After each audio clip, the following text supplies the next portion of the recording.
അലൈക്കും.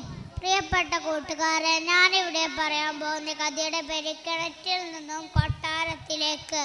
കിണറ്റിൽ നിന്നും കൊട്ടാരത്തിലെത്തിയ പ്രവാചകനായിരുന്നു യൂസുഫ് നബി അലൈഹിസ്സലാം.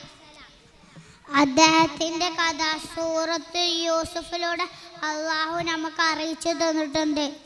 യൂസുഫ് നബിയുടെ പിതാവ് യാക്കൂബ് നബിക്ക് 11 മക്കളിൽ ഒരുവനായിരുന്നു യൂസുഫ് നബി അലൈഹിസ്സലാം.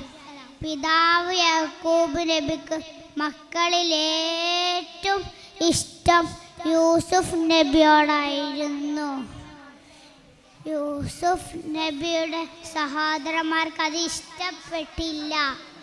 അങ്ങനെ ഒരു ദിവസം വളരെ അധികം താല്പര്യത്തോടെ പിതാവ് യാക്കൂബ് നബിയോട് ഞങ്ങളോടൊപ്പം യൂസുഫിനെ അയക്കണമെന്ന് പറയുകയും കൂടെ കൂട്ടിക്കൊണ്ടുപോവുകയും ചെയ്തു.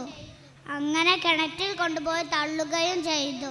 അങ്ങനെ കിണറിന് സമീപത്ത് കൂടെ പോകുന്ന യാത്രാ സംഘം യൂസുഫ് നബിയെ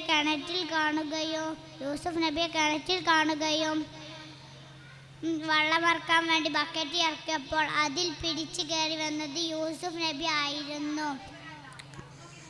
അങ്ങനെ ആ കച്ചവട സംഘം അദ്ദേഹത്തിന് കിട്ടിയ വിലക്ക് വിറ്റു. വാങ്ങിയ ആൾ ഈജിപ്തിലെ ഭരണാധികാരിയുടെ അടുത്ത ആളായിരുന്നു. അപ്പോൾ അദ്ദേഹത്തിൻ്റെ ഭാര്യയോട് പറഞ്ഞു, ഇവനെ നമുക്ക് നന്നാക്കി വളർത്താം, ഇവനെ നമുക്ക് കുട്ടികളൊന്നുമില്ലാത്തത് കൊണ്ട്.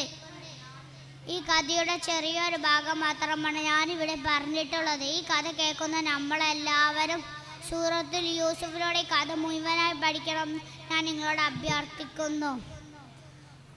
ഈ കിണറ്റിൽ നിന്നും കൊട്ടാരത്തിലുള്ള ഈ കഥ അവസാനിക്കുന്നു.